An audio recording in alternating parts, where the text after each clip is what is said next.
Mutton वाला और बिरयानी वाले की लड़ाई। एक गली में रफी की एक मटन की दुकान थी। उसका मटन बहुत ही मशहूर था। लोग दूर दूर से उससे मटन खरीदने आते थे। रफी की दुकान के सामने एक बिरयानी वाले करीम ने भी दुकान खोली। बिरयानी वाले करीम का उस शहर में बहुत नाम था। उसकी बिरयानी भी बहुत बिकती थी। ये करीम ने मेरी दुकान के सामने अपनी दुकान खोलकर अच्छा नहीं किया। इससे मेरी बिक्री पर बुरा असर पड़ेगा। मुझे इसे यहाँ से भगाना होगा। जब से मैंने अपनी दुकान यहाँ खोली है, ये रफी ने अपना मटन सस्ता कर दिया है। मुझे भी कुछ करना होगा। करीम ने अपनी दुकान के आगे एक बोर्ड लगा दिया जिस पर लिखा था, करीम की मशहूर बिरयानी हाफ रेट में। ये कितना चालाक है। मेरे मटन की बिक्री रोकने के लिए ये अपनी बिरयानी के दाम कम कर रहा है। रफी ने भी अपने मटन के साथ फ्री में बिरयानी मसाला बेचना शुरू कर दिया।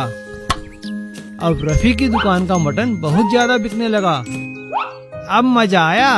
अब इसे पता लगेगा मेरी दुकान के आगे काम करने का मजा। मुझे लग रहा है कि रफी को मुझसे कोई दुश्मनी या नाराजगी है। मुझे इस बात का फैसला करना होगा, वरना हम दोनों का ही नुकसान हो सकता है। करीम रफी से मिलने उसकी दुकान पर गया।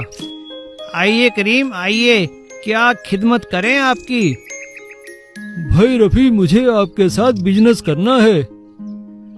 रफी मन ही मन सोचता है, अब ये क्या नया तरीका है मुझे परेशान करने का।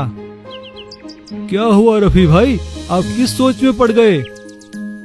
नहीं, कुछ नहीं, बस मैं सोच रहा था कि आप अपना धंधा छोड़कर मेरी दुकान पर आए हैं। जरूर कोई खास बात होगी। हाँ हाँ, खास बात है। अरे तो बताइए ना। मैं जानता हूँ आप मेरे यहाँ आकर काम शुरू करने से परेशान हैं। लेकिन अब हो भी क्या सकता है। अरे रफी भाई, वही तो मैं आपसे कहना आया हूँ। आज से मेरे यहाँ बिरयानी के लिए सारा मटन आपकी ही दुकान से जाएगा। कहिए, अब क्या आप मेरी बात से सहमत हैं? नहीं, मैं बस ये सोच में पड़ गया हूँ। मैं तो आपको अपना दुश्मन समझ रहा था। अरे नहीं रफी भाई, ऐसा नहीं है। मैं अपना काम बढ़ाने के लिए आपका काम खराब नहीं कर सकता। अगर मुझसे अनजाने में कोई गलती हुई हो तो मुझे माफ कीजिएगा। अरे नहीं नहीं करीम भाई, ऐसा नहीं है। इस तरह मटन वाला और बिरयानी वाले दोनों में सुलह हो गई। अब वहाँ दोनों को मटन और मटन बिरयानी वाले के नाम से जाना जाने लगा। एक गांव में किशन नाम का एक आदमी रहता था। वो एक कंपनी में पीएन का काम करता था। वो वहाँ पर साफ सफाई और बाकी छोटे मोटे काम किया करता था। उसे जलेबी बनाने का बहुत शौक था। जब भी उसे तनख्वाह मिलती वो घर पे जलेबी बनाया करता था।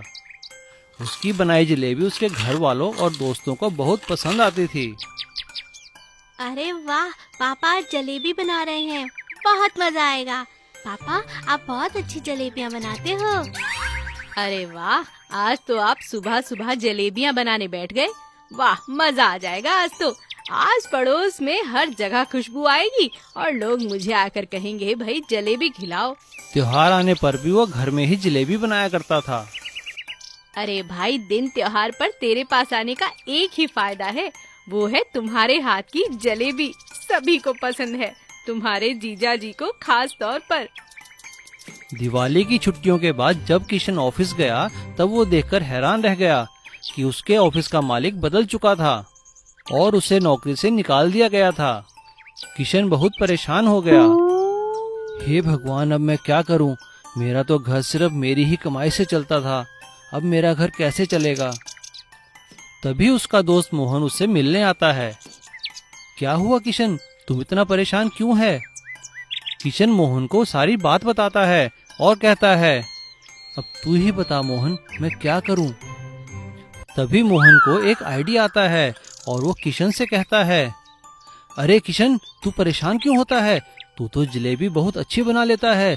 तो जलेबी बनाने का काम क्यों नहीं शुरू करता? मैं पक्का कहता हूँ तेरा काम खूब चलेगा। लेकिन यार मोहन, मेरे पास इतने पैसे भी तो नहीं है कि मैं एक दुकान ले सकूं। अरे यार, उसके लिए तुझे दुकान की क्या आवश्यकता है? तेरे पास घर में जो कढ़ाई या बाकी सामान पड़ा है उसे लेकर हफ्ते में लगने वाले बाजार में जा और वहाँ जलेबी बनाकर बेचनी शुरू कर। किशन मोहन की बात मान लेता है और साप्ताहिक बाजारों में जलेबी बेचना शुरू करता है। धीरे धीरे किशन का काम चल पड़ता है और उसकी जलेबी की तारीफ सभी करते हैं। अरे भैया, तुम्हारी जलेबी गरम गरम खाकर मजा आ गया। आज मुझे 2 किलो और पैक कर दो। भाई वाह, इस बाजार में मैं काफी समय से आ रहा हूँ, लेकिन ऐसी जलेबी मैंने आज तक कभी नहीं खाई। हाँ भाई साहब, आप ठीक कह रहे हैं, मैं तो खास जलेबी खाने आता हूँ बाजार में। किशन की खूब कमाई होने लगी। वो अब साप्ताहिक बाजारों के अलावा मेलों में जाकर भी जलेबी बेचने लगा। किशन ने मोहन का धन्यवाद किया। मोहन, तुम्हारा बहुत बहुत धन्यवाद। अगर तुम मुझे ये सुझाव ना देते तो न जाने मेरा क्या होता। अरे दोस्त, कला तो तुम्हारे हाथ में है, मैंने तो उसे बढ़ावा दिया है। और लोग किशन को किशन मोबाइल जलेबी वाला के नाम से जानने लगे। पाव भाजी वाले की सफलता। सुनंदा रामपुर गांव में अपने पति के साथ रहती थी। उसका एक बेटा था श्यामू। सुनंदा और उसका पति श्यामू को बहुत प्यार करते थे। उन्होंने श्यामू को बड़े प्यार से पाला और पोसा था। बड़े होने के बाद उन्होंने श्यामू की शादी एक सुंदर लड़की से की थी जिसका नाम था कमला। लेकिन शादी होने के बाद श्यामू अपनी पत्नी कमला के साथ शहर में रहने लगा और उसने वहाँ एक फैक्ट्री में नौकरी कर ली। श्यामू शहर जाने के बाद कभी गांव वापस नहीं आया। सुनंदा और उसके पति ने कई साल ऐसे अकेले ही गांव में बिताए। एक दिन अचानक लंबी बीमारी के बाद सुनंदा के पति की मौत हो गई और वह अकेली रह गई। गांव में किसी के ना होने के कारण श्यामू अपनी माँ को अपने साथ शहर ले आया। ये देखकर उसकी पत्नी कमला ने श्यामू से कहा, अजी सुनते हो, क्या अब माँ जी हमारे साथ ही रहेंगी? हाँ कमला, अब माँ हमारे साथ ही रहेगी। गांव में अब हमारा कौन है? पहले से ही खाने के लाले पड़े हुए हैं और अब ये बुढ़िया भी आ गई। देखो, अब जो भी हो, माँ तो हमारे साथ ही रहेगी। क्या मुसीबत है? लेकिन श्यामू और उसकी पत्नी कमला ये नहीं जानते थे कि दूसरे कमरे में खड़ी सुनंदा उन दोनों की बातें सुन रही थी। शाम को जब श्यामू काम से वापस आया तो सुनंदा ने श्यामू से कहा, बेटा, ये मेरे कुछ गहने तू बाजार में गिरवी रख दे। कुछ पाव भाजी बनाने का सामान ले आ और मुझे एक ठेला खोल दे बाजार में। अरे माँ, ये आप क्या कह रही हैं? आप आराम कीजिए, अब आपकी उम्र काम धंधा करने की नहीं है। अरे बेटा, सारा दिन घर पर बैठी करती ही क्या हूँ, 4 पैसे कमा लूंगी तो अच्छा ही है। अच्छा ठीक है माँ, जैसे आप ठीक समझो। मैं कल सारे सामान का इंतजाम कर दूंगा। और श्यामू ऐसा ही करता है। वो अगले दिन अपनी माँ के गहने गिरवी रखकर पाव भाजी बनाने का सारा सामान अपनी माँ को लाकर दे देता है और शहर के बाजार में अपने दोस्त कमल से बात करके उसकी दुकान के आगे माँ का एक पाव भाजी का ठेला भी लगवा लेता है। सुनंदा अकेले ही पाव भाजी बनाकर बेचना शुरू करती है। सुनंदा बहुत स्वादिष्ट पाव भाजी बनाती थी। उसके हाथ की पाव भाजी एक बार जो खा लेता था वो वापस दोबारा खाने जरूर आता था। धीरे धीरे उसके ग्राहकों की संख्या बढ़ने लगी। सभी लोग उसकी पाव भाजी की तारीफ करने लगे। सुनंदा के ग्राहकों में एक लड़की भी थी जो लगातार उसकी पाव भाजी खाने आया करती थी। एक दिन उस लड़की ने सुनंदा से कहा, अरे वाह माताजी, आपकी पाव भाजी का तो जवाब नहीं। मेरी कंपनी में मैं आपको पाव भाजी बनाने का ऑर्डर दे रही हूँ और ये लीजिए आपका एडवांस। अरे ये क्या कह रही हो बच्ची, क्या सच में? हाँ हाँ माँ जी, ये लीजिए पैसों का चेक। वो लड़की एक बहुत बड़ी फूड सप्लाई कंपनी की जनरल मैनेजर थी। उनकी कंपनी अच्छी अच्छी स्वादिष्ट खाने की चीजें सप्लाई किया करती थी। सुनंदा ये सुनकर बहुत खुश हो गई और उसने घर आते ही अपने बेटे को ये खुशखबरी सुनाई। देख बेटा, मुझे कितना बड़ा ऑर्डर मिला है। ये देख, चेक भी मिला है। देखा कमला, तुम ऐसे ही माँ से जलती रहती थी। माँ ने तो कमाल कर दिया। तुम्हें कुछ माँ से सीखना चाहिए। अब कमला को अपनी गलती का एहसास हो गया था और उसने सुनंदा से हाथ जोड़कर माफी मांगी और अगले ही दिन से कमला अपनी सास सुनंदा के साथ पाव भाजी बनाने के काम में लग गई। इसीलिए कहते हैं, सच्ची लगन और मेहनत से कोई भी किसी भी उम्र में सफलता प्राप्त कर सकता है। बैम्बू बिरयानी वाले की सफलता। मोहन और सुनील बहुत अच्छे दोस्त थे। वो दोनों लकड़हारे थे। वो दोनों जल्दी सुबह जंगल चले जाते और वहाँ से लकड़ियाँ काट कर लाकर गाँव में व्यापारियों को बेचा करते थे। वो दोनों बहुत मेहनती और ईमानदार थे। वे दोनों एक दूसरे पर बहुत भरोसा किया करते थे।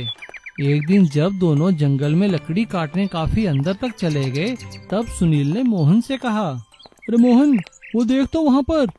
अरे क्या हुआ सुनील, क्या दिख गया तुझे ऐसा?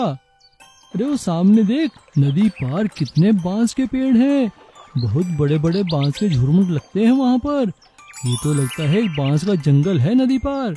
क्यों ना हम वहाँ जाकर बांस काटें? पता है तुझे, बांस बेचने से लकड़ी से ज्यादा कमाई होती है।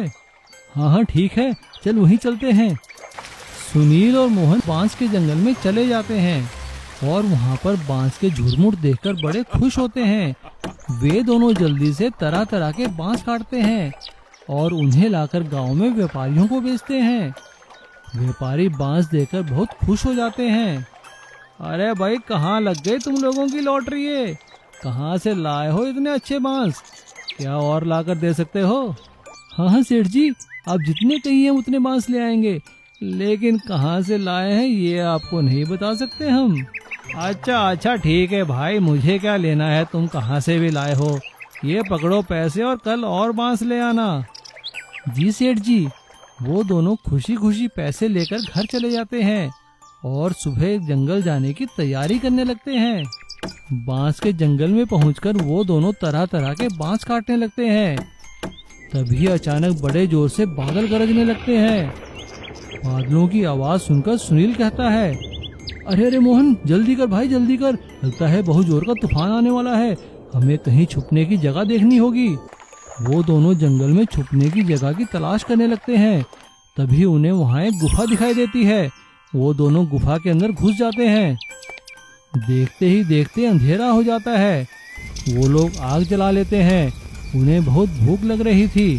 तभी मोहन बोलता है, अरे सुनील, ये देख, ये बैम्बू तो कितने कच्चे और अच्छे लग रहे हैं। मैंने सुना है बैम्बू की बहुत अच्छी बिरयानी बनती है। चलो आज बैम्बू बिरयानी बनाते हैं। और वो दोनों बहुत ही स्वादिष्ट बैम्बू बिरयानी बनाते हैं, जो उन्हें बहुत अच्छी लगती है। वो दोनों बिरयानी खाकर सो जाते हैं और सुबह मौसम खुलने पर अपने घर वापस आ जाते हैं। लेकिन बारिश रुकने का नाम ही नहीं ले रही थी, इसलिए उन लोगों का जंगल जाना बंद हो गया। तभी एक दिन मोहन सुनील से कहता है, अरे सुनील, घर बैठे बैठे क्या करें भाई, चलो एक काम करते हैं। हमने जो बैम्बू बिरयानी बनाई थी ना, वो बनाकर गांव की मार्केट में बेचते हैं। मुझे लगता है लोगों को जरूर पसंद आएगी। वो दोनों खूब सारी बिरयानी बनाते हैं और गांव के बाजार में बेचने लगते हैं। उनके हाथ की बनाई बैम्बू बिरयानी सबको बहुत स्वादिष्ट लगती है। अब वो दोनों रोज ही बैम्बू बिरयानी बनाकर गांव के बाजार में बेचने लगे। देखते ही देखते उनकी बैम्बू बिरयानी पूरे गांव में मशहूर हो जाती है। अब सुनील और मोहन लकड़हारे नहीं, बैम्बू बिरयानी बनाने वाले व्यापारी बन गए थे। रामू और श्यामू सुंदर नगर में एक ही कॉलेज में पढ़ा करते थे। दोनों बहुत ही अच्छे दोस्त थे। वे दोनों एक साथ ही कॉलेज आते, क्लास में पढ़ते और कॉलेज की कैंटीन में एक साथ बैठकर ही खाना खाया करते थे। वो दोनों बहुत ही पेटू और शरारती किस्म के लड़के थे। उन्हें हर काम करते हुए खाने का ही सूझता था और खासकर खाते हुए तो वो लोग बहुत ही शरारत किया करते थे। एक दिन जब इतिहास के टीचर क्लास में पढ़ा रहे थे, तभी श्यामू को कॉलेज की कैंटीन से समोसे बनने की खुशबू आती है। उसने रामू को इशारा करते हुए कहा, अरे रामू, देख तो कितनी अच्छी खुशबू आ रही है और यहाँ पे पता नहीं इतिहास का पीरियड कब खत्म होगा। अरे हाँ श्यामू, मैं भी यही सोच रहा हूँ। चलो कुछ जुगाड़ करते हैं। उन्हें आपस में बात करते देख इतिहास के टीचर ने पूछा, अरे रामू श्यामू, क्या कर रहे हो तुम दोनों? क्लास में बैठे हो या पार्क में? चुपचाप बैठो। अरे सर मेरे बहुत पेट में दर्द हो रहा है सर, क्या मैं बाहर जा सकता हूँ? अच्छा ठीक है, जाओ निकलो यहाँ से दोनों। दोनों बड़ी खुशी खुशी क्लास से बाहर चले जाते हैं और सीधा कैंटीन में पहुँचते हैं। कैंटीन के मालिक जगतार उन्हें देखकर बहुत दुखी हो जाते हैं और अपने कारीगर से कहते हैं, अरे छोटू, आ गए दोनों भुक्खड़, देख तो क्या खाएंगे ये। रामू और श्यामू समोसे खाने के लिए मांगते हैं। और देखते ही देखते वो काफी सारे समोसे चट कर जाते हैं और वहाँ बाकी खड़े लोग सभी उन्हें देखते रहते हैं। तभी एक लड़का जगतार से कहता है, अरे चाचा क्या करते हो आप भी, आज भी ये दोनों सारे समोसे खा गए। अरे बेटा मैं तो इनसे खुद दुखी हूँ, क्या करूँ। तभी वो लड़का जगतार के कान में कुछ बात कहता है, हाँ हाँ ये ठीक रहेगा, कल ऐसा ही करूँगा। अगले दिन जैसे ही रामू श्यामू कैंटीन में आते हैं तो वो देखकर हैरान हो जाते हैं कि एक टेबल पर नूडल के भरे भरे 2 बाउल पड़े थे। अरे चाचा ये क्या है चुनौती, हमें भी बताओ। अरे आओ आओ बेटा, खास लगता है तुम दोनों के लिए ही है। अरे भाई जो ये 2 नूडल के बाउल 2 मिनट में खा जाएगा उसे मैं पूरे साल भर कैंटीन में मुफ्त खाना खिलाऊंगा। ये सुनकर वो दोनों बहुत खुश हो जाते हैं। अरे चाचा बस इतनी सी बात, और अगर नहीं खा पाए तो? अरे भाई तो क्या, तो उन्हें साल भर के पैसे देने होंगे। रामू और श्यामू एक दूसरे को देखते हैं और चुनौती स्वीकार करने के लिए हाँ कर देते हैं। लेकिन जैसे ही रामू श्यामू नूडल्स खाने लगते हैं वो ये देखकर हैरान हो जाते हैं कि नूडल्स के नीचे तो काफी सारी मिर्च वाले नूडल भरे हुए थे। वो दोनों मिर्च लगने के कारण चिल्लाने लगते हैं, अरे हाय हाय मर गया इतनी मिर्च, हाय को पानी पीने को दो, हाँ पानी दो भाई, अरे जल्दी पानी दो। तभी कैंटीन मालिक जगतार कहता है, अरे छोटू दे इनको पानी दे, और साथ में 1 गिलास दूध का भी दे। और हाँ बेटा तुम्हारे 2 मिनट हो गए पूरे और नूडल रह गए अभी अधूरे। चलो चलो उठो, मुंह साफ करो और 1 साल के खाने के पैसे दो। रामू और श्यामू को शर्त के अनुसार खाने के पैसे देने पड़ते हैं और दोनों कान पकड़ते हैं कि कभी किसी के साथ शरारत नहीं करेंगे और खासकर किसी को खाने पीने के लिए तो बिल्कुल भी तंग नहीं करेंगे। तोप की पानीपुरी चैलेंज। कैनन पानीपुरी। झांसी करके एक गांव में श्याम और राधा करके 2 पति पत्नी थे। वो दोनों बहुत गरीब थे। श्याम मार्केट के एक शॉप में बोरियां उठाने की काम करता था और राधा घरों में बर्तन और साफ सफाई का काम करती थी। एक दिन दोनों अपना काम करके थके हुए घर आए थे। अजी अब ये काम वाली काम मुझसे नहीं होगा। आज एक कांच की बर्तन मेरे हाथ से गिर गई और टूट गई। बस मुझ पे मालकिन चिल्लाने लगी, गालियां दिया जी। अब क्या करे राधा, गालियां तो मुझे भी खाने पड़ती हैं। अगर मेरे एक गेहूं का बोरी को भी छेद हो गया तो बस 100 गालियां खाने पड़ते हैं मेरे साहूकार से। वो मालिक हैं और हम नौकर। नहीं जी, अब मुझसे गाली खाना नहीं हो पाएगा। हमें खुद का कुछ करना चाहिए। लेकिन राधा, हमारे पास खुद का व्यापार करने के लिए पैसे कहाँ से आएंगे? ये लीजिए, मैं अपनी मंगलसूत्र और कंगन देती हूँ। इन्हें बेचकर पैसे लेके आइए, बाद में सोचेंगे क्या करना है। जैसे राधा ने बोली, श्याम उन गहनों को बाजार में बेचकर कुछ पैसे लेके आता है। ये लो राधा, अगर भगवान की यही मर्जी है तो हम व्यापार ही करेंगे। वैसे भी हम कौन सा व्यापार करेंगे? चलो हम बाजार जाकर देखेंगे कि आखिर कौन सा ऐसा व्यापार है जो इस गांव में नहीं है। बाद में दोनों जाकर मार्केट में देखने लगे।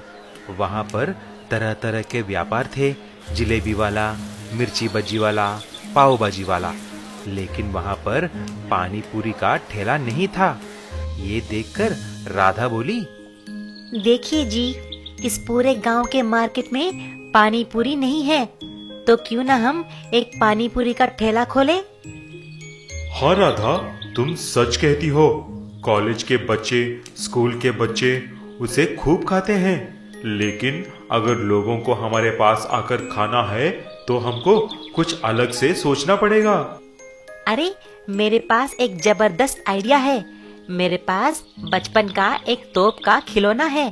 हम उसमें कोई भी चीज डालेंगे तो उसमें से वो उड़ता हुआ आकर सामने गिरेगा। मैं इससे बहुत अच्छी तरह खेलती थी। जैसे ही राधा ने ऐसा बोली, उस पुराने तोप को बाहर लाते हैं और उसे अच्छी तरह सफाई करते हैं। उसके बाद वह तोप काम करने लगी। उसी दिन को वह पानी पूरी का ठेला भी लगा देते हैं और बाजू में तोप को भी लगाते हैं। आओ भाई आओ, तोप का पानी पूरी खाओ। कैनन पानीपुरी, प्लेट पकड़कर खड़े होने की जरूरत ही नहीं है, हमारा तो सीधा आपके मुंह में ही डालेगा पानीपुरी को। ये सुनते ही कुछ लोग आकर इकट्ठे हो गए। जैसे ही श्याम ने कुछ पानी पूरी को तोप की नली में रखकर चलाई तो पानी पूरी सीधा एक एक करके जाकर ग्राहकों के मुंह में गिरने लगी। सभी लोगों को बहुत अच्छा लगा और मजे लेकर खा रहे थे। कुछ ही दिन में तोप पानी पूरी बहुत फेमस हो जाती है। यूं श्याम और राधा पानी पूरी का व्यापार करते हुए खुशी खुशी से रहने लगे। आलू चिप्स। एक गांव में राजू और सविता नाम के बूढ़े दंपति रहते थे। रोज सुबह सविता गरम गरम आलू के चिप्स बनाती थी। राजू रोज सुबह आलू के चिप्स लेकर स्कूटर पर जाते थे। फिर वो शहर जाकर दुकानों पर चिप्स के पैकेट बेचते थे और जो भी चिप्स के पैकेट बिकते उन्हीं के पैसे लेते थे और बाकी जो चिप्स के पैकेट बचते थे उन्हें कूड़ेदान में फेंक देते थे। बाजार जाने के लिए उन्हें एक पुलिस चेक पोस्ट से गुजरना पड़ता था। उस चेक पोस्ट का कांस्टेबल भगवान दास बहुत लालची था। वह अवैध व्यापारियों से रिश्वत लेकर उन्हें छोड़ देता था। यदि कोई खाने की चीज ले जाता तो उन्हें डरा धमकाकर उससे ले लेता था और बैठकर खाता रहता था। लेकिन वह चेक पोस्ट के चीफ कुलविंदर को इस बारे में पता नहीं चलने देता था। राजू हर रोज की तरह आलू के चिप्स पैकेट लेकर चेक पोस्ट पर जाता है। आज भी ओवरलोड है, चल फाइन निकाल। आलू चिप्स में क्या ओवरलोड, इसमें तो कोई भार भी नहीं है। तुम रोज ऐसा क्यों करते हो भाई? कितने चिप्स पैकेट चाहिए तुम्हें? चलो ठीक है, तुम बूढ़े आदमी हो इसलिए छोड़ देता हूँ। इतना बोलने के बाद भी वह 4-5 आलू चिप्स के पैकेट उड़ा लेता है। राजू और सावित्री का एक बेटा था पिंटू। पिंटू सुबह शाम दोस्तों के साथ घूमता फिरता, सिनेमा देखता, मजे करता और झूठ बोलकर पैसे भी लेता था। एक दिन राजू बहुत बीमार हो गया। बेटा, अब तुम्हें अपने दोस्तों के साथ घूमना फिरना बंद करना होगा। अब से तुम्हें ही दुकानों पर चिप्स बेचने पड़ेंगे। अगर ढंग से काम नहीं किया तो खाने को रोटी भी नहीं मिलेगी। यह सुनकर पिंटू डर गया और उसने अपनी माँ की बात मान ली। फिर दूसरे ही दिन से पिंटू काम में लग गया और शहर जाकर आलू चिप्स बेचने लगा। लगता है बचे हुए चिप्स के पैकेट के पैसे नहीं मिलते, पर माँ तो पूरा हिसाब मांगती है। बचे हुए चिप्स के पैकेट में बस स्टैंड पर बेचकर कुछ पैसे बना लेता हूँ। और पिंटू बस स्टैंड पर जाकर बस में बैठे लोगों को चिप्स के पैकेट बेच देता है और बस स्टैंड पर कमाए हुए पैसे खुद ही रख लेता है। बेटा, क्या तुझे खर्चे के लिए पैसा चाहिए? पिंटू मना कर देता है, लेकिन उसकी माँ को उस पर शक होने लगता है और हर रोज की तरह वो बाकी बचे चिप्स के पैकेट बस स्टैंड पर जाकर बस में बेचता है और उन चिप्स के पैकेट से हुई कमाई से वह अपने दोस्तों के साथ टाइम पास करता है और मजे करता है। कुछ तो गड़बड़ है। ये पैसे कहाँ से आते हैं इसके पास? अपने दोस्तों के साथ बैठा रहता है जब देखो।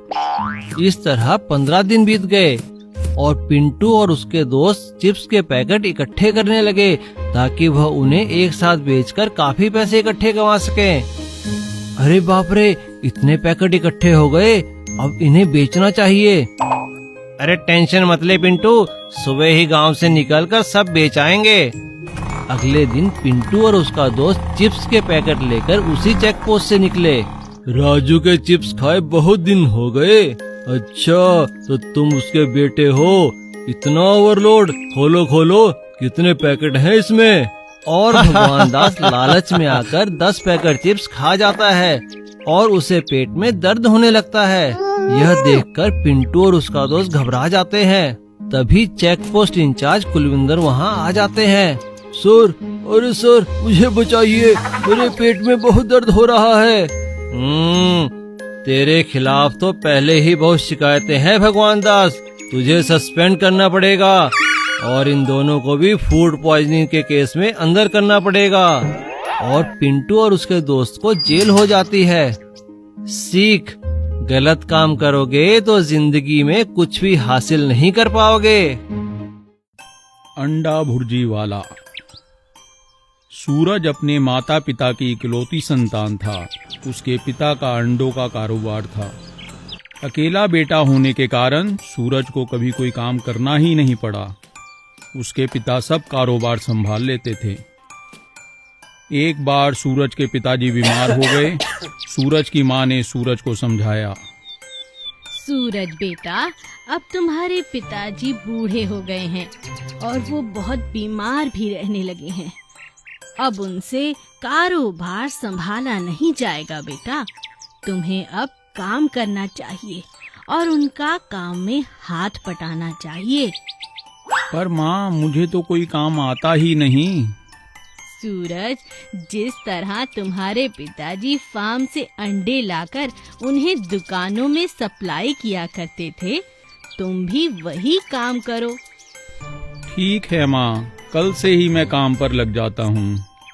सूरज ने दूसरे ही दिन काम करना शुरू कर दिया। किस किस दुकान पर कितने का सामान देना है उसे कुछ नहीं मालूम था और फिर कुछ ही दिनों में उसे काम मिलना बंद हो गया। एक दिन सूरज का दोस्त कमल उससे मिलने आया। सूरज, कैसे हो? क्या हुआ, मुझे बताओ। मैंने पिताजी से काम तो सीखा ही नहीं था। इस वजह से पिताजी का कारोबार ठप हो गया। अब कोई भी मुझसे अंडे नहीं खरीदता है। तो तुम कोई और काम क्यों नहीं करते?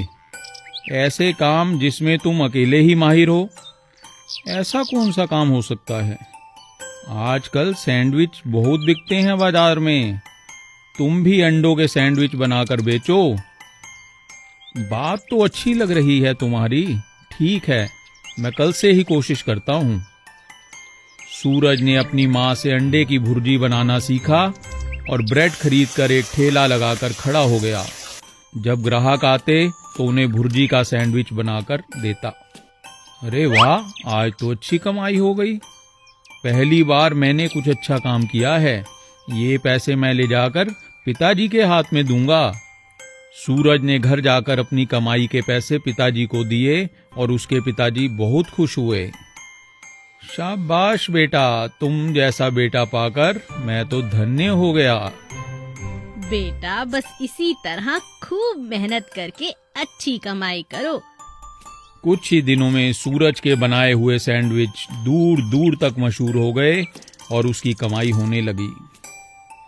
जिस काम में मन लगे उसे ही करना चाहिए। बिरयानी की खुशबू। एक गांव में एक छोटा सा परिवार रहता था। उस परिवार का मुखिया राजेंद्र था। राजेंद्र का एक बेटा और बहू थे। बेटा तो बहुत नालायक था, पर बहू बहुत ही समझदार थी। राजेंद्र एक चाय और समोसे का ठेला लगाता था और अपना घर चलाता था। उसका बेटा लल्लन तो बस इधर उधर घूमता ही रहता था। बेटा, अब मैं बूढ़ा हो गया हूँ। अब सारा दिन अपने ठेले पर काम नहीं कर सकता। तुम अब शादीशुदा हो, तुम्हें मेरे व्यापार में अपना साथ देना चाहिए।